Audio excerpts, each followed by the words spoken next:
Bonjour à toutes et à tous, bienvenue en ce mardi 22 octobre sur Grand Lille TV. Pour commencer cette édition, on fait un retour sur la colère des usagers du TER. Ça se passe dans les web. Pour rejoindre Lille, eh bien là-bas le train est la meilleure solution de par la rapidité du trajet, il faut le noter. À Santes, les voyageurs se disent pourtant délaissés par la SNCF et dénoncent de plus en plus de retards, de pannes, d'annulations également. Et à l'arrivée, eh bien, d'importantes difficultés pour aller au travail chaque jour.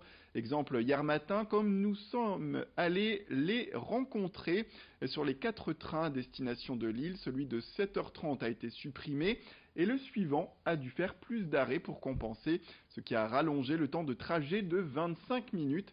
Un groupe d'usagers a envoyé une pétition au conseil régional. On est allé rencontrer ces usagers mécontents. Nous demandons une fiabilité au niveau des horaires de train qui soit plus fiable, qui ait pas de suppression régulière. Il y a des étudiants qui prennent le train, des usagers de tout temps. Ça incite les gens à prendre la voiture, c'est que c'est vraiment un peu dommage à l'époque actuelle où on a un problème au niveau écologique de pollution. C'est vraiment un souci très, très important pour les usagers. Au niveau de Santes, on n'a pas énormément de moyens à part la voiture. Il y a un bus qui arrive qui met à peu près 1 heure de trajet. C'est quand même quelque chose c'est problématique. Pourtant, on est qu'à 15 minutes de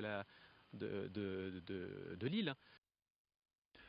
L'hiver arrive petit à petit et avec lui, vous le savez, la baisse des températures. Pour beaucoup, certains d'entre vous d'ailleurs, eh bien, le chauffage fait son grand retour à la maison.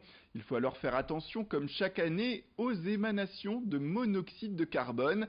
Ce gaz incolore et indolore est responsable de dizaines d'accidents dramatiques chaque hiver dans la région à cause de chaudières ou d'appareils de chauffage mal entretenus. Pensez donc à bien faire vérifier votre installation avant l'hiver. Et n'oubliez surtout pas les quelques conseils fournis par les autorités et spécialistes, notamment de l'APA, l'Association pour la prévention de la pollution atmosphérique. Corentin Job, l'invité de notre plateau, revient notamment sur l'air intérieur qui peut être particulièrement pollué. L'air intérieur est plus pollué. Donc, d'après l'OQAI, l'Observatoire de la qualité de l'air intérieur, on est 5 à 8 fois plus pollué à l'intérieur qu'à l'extérieur. Et en plus de ça, on passe 80% de notre temps dans des espaces qui sont clos. Donc, le conseil de base, ça va être d'aérer son logement en ouvrant tout simplement les fenêtres, en faisant un courant d'air, même en cas de pluie, en cas de neige, etc.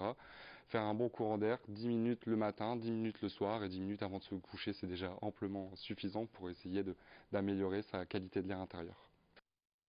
On écoute également toujours Corentin Job qui revient sur la prévention nécessaire en cette période d'automne et d'hiver approchant. Ce qui est important, c'est d'aérer tout simplement son logement, même en période de grand froid, 10 minutes minimum par jour. Ne pas boucher ses bouches de ventilation et d'aération. Et surtout aussi respecter les préconisations des fabricants concernant l'utilisation de ces appareils de chauffage.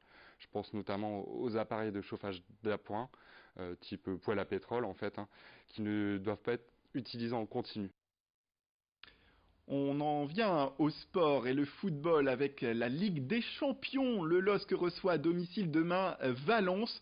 Un match qui se révèle être très important pour l'équipe lilloise qui doit désormais remporter la victoire pour pouvoir continuer l'aventure. Vincent Vieillard fait le point. Avec une victoire 1-0 face à Chelsea lors de la première journée de la Ligue des Champions et une défaite face à l'Ajax Amsterdam 3-0, les Espagnols de Valence comptent donc 3 points avant d'affronter le LOSC ce mercredi. Des Lillois qui doivent impérativement s'imposer à la maison pour continuer de croire à la suite de leur aventure européenne, surtout si l'Ajax venait à battre Chelsea dans le même temps. Alors à l'image de ces résultats en Coupe d'Europe, Valence souffle le chaud et le froid cette saison, preuve en est leur 10e place au classement en Liga. Il y a un mois, ils s'étaient lourdement inclinés, 5-2 contre le Barça. Mais lors de la dernière journée, ils ont pu obtenir le point du match nul contre l'Atlético Madrid, grâce notamment à un superbe coup franc signé Daniel Parreiro, le capitaine valencien. Alors attention au coup de pied arrêté pour les Lillois, puisque c'est déjà après un coup franc que Valence avait inscrit le seul but du match contre Chelsea. On fait un point maintenant sur l'effectif espagnol qui compte notamment quelques Français.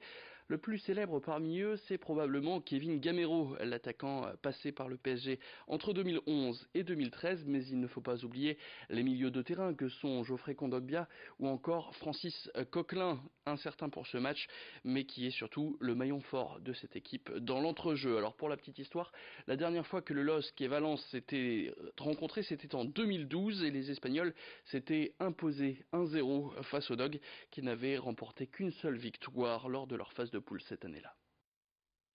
Et le sport toujours dans cette édition avec le club pongiste de l'Isle-et-Lannoy qui joue sa Ligue des Champions également. Ce sera ce soir. Il reçoit à domicile le club allemand du TTC Berlin Eastside, vice-champion de France et finaliste de la petite Coupe d'Europe l'an dernier. Eh bien, les pongistes de Lys ont certes perdu 2 de leurs joueuses emblématiques à l'intersaison, mais comptent sur ces nouvelles recrues pour rivaliser avec les meilleurs clubs européens.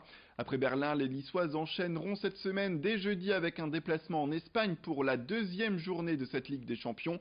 Ce soir donc rendez-vous à 19h, salle Valeria Borza à l'Isle-et-Lannoy. Présentation des adversaires du jour, c'est tout de suite. C'est du très lourd, oui. Ils nous ont débauché notre meilleure joueuse roumaine, qui est dans les 20 mondiales, même avant. Voilà, et je dirais ils ont trois joueuses dans les 20 mondiales. Donc là, ce sera très difficile pour nous. Mais enfin, il y a toujours rien n'est gagné, rien n'est perdu. Donc on verra un peu, on va se battre pour essayer de marquer quelques points quand même. Voilà. On a même, je dirais, des joueurs et joueuses qui viennent de l'étranger pour voir ce type de match, parce que ce n'est plus vraiment, enfin c'est un sport, mais c'est également un spectacle. Donc les gens sont surpris de la rapidité des balles et autres, donc voilà. Voilà, c'est la fin de cette édition. Merci à toutes et à tous de nous avoir suivis. Restez avec nous, l'information continue, vous le savez, avec un prochain flash au prochain quart d'heure.